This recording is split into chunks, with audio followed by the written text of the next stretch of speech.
U.S. Vice President Kamala Harris and former President Donald Trump take part in their first televised debate September 10th. The two major party 2024 presidential candidates have never actually met.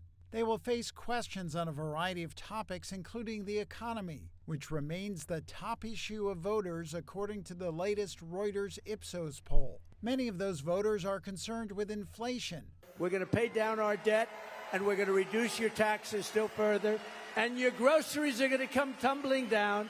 The Republican presidential nominee has vowed to lower prices, but has not offered any specifics on how he would achieve this. Trump has promised to make the tax cuts his administration passed permanent and suggested new across-the-board tariffs on imports while reducing red tape for businesses. Harris has said Trump's tariff plan would be the equivalent of a tax on Americans. That would cost a typical American family, the economists have said this, almost $4,000 a year. She has proposed a federal ban on price gouging on food and groceries. Republicans and some industry groups have called that idea ill-considered. Harris also has outlined proposals to cut taxes for most Americans and build more affordable housing. When it comes to immigration, Harris said in a recent CNN interview she would renew a push for comprehensive border legislation that would tighten migration into the United States and vowed to enforce our laws against border crossings.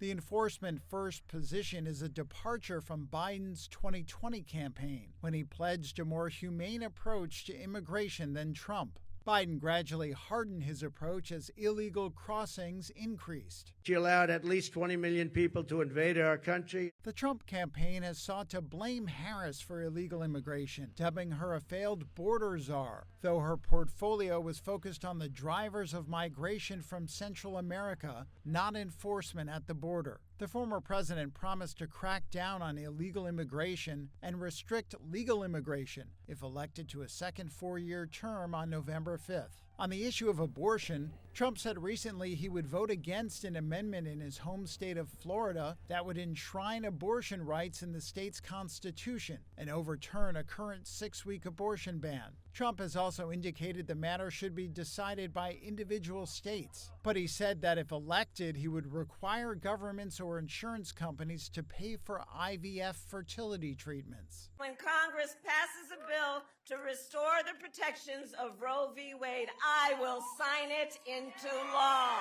Harris has promised to sign a bill that would restore reproductive freedom. She has painted Republicans as a threat to women's rights, including access to birth control, abortion medication, and fertility treatments. Trump, as president, appointed 3 of the Supreme Court justices who made up the conservative majority that ended constitutional protection for abortion.